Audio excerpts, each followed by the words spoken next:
I can remember Mark coming out of the old red van up on the hill, and he would work at the prison all night long, and I don't know what time he actually got off, but when game time come, here the old red van, the door would pop open, he'd start putting them socks on, and I don't know how many pair he actually wore. He said between 7 and 8 or 9 or 10, I don't know, but Lummy was scared to death for the size of his ankles. Mark Benner scared the living hell out of all of us officials.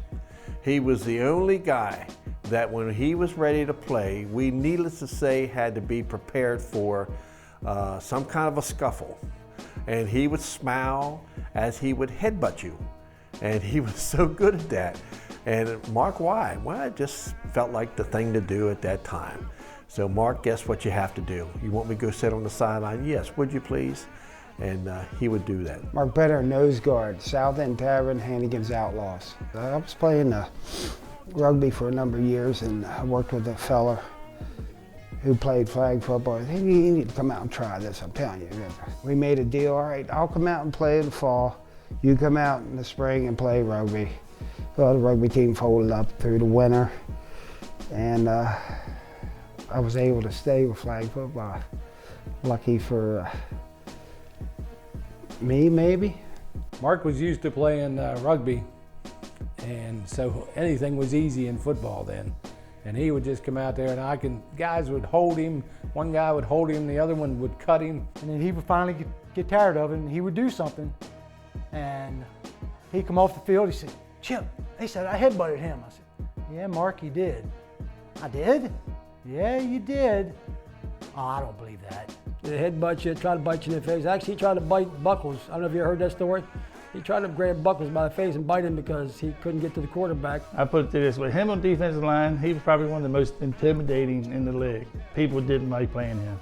Mark Benner would hit you and laugh at you when you cried about it and hit you harder the next time. He turned on this kid, who was trying to do too much, and Benner just freaking clocked him. He clocked him. Lummy, he said, Ed, you need to calm him down. He's not clocking me like that. Here's the jersey. It's right there. Band number 6 is the favorite one. The pants are here, ready to go. Never had no flags, never had a use for it. Headband, still here.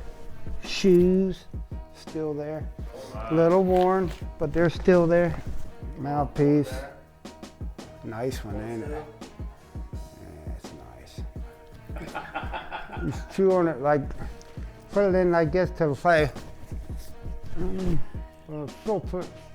Why so many socks? Why so many socks? Maybe it was because of the shoes. I think I wore 5 pairs because of the shoes, maybe. But probably 3 of the 5 pairs probably weren't even worth putting on. Talk about a beast. Mark Benner, he's a beast, period.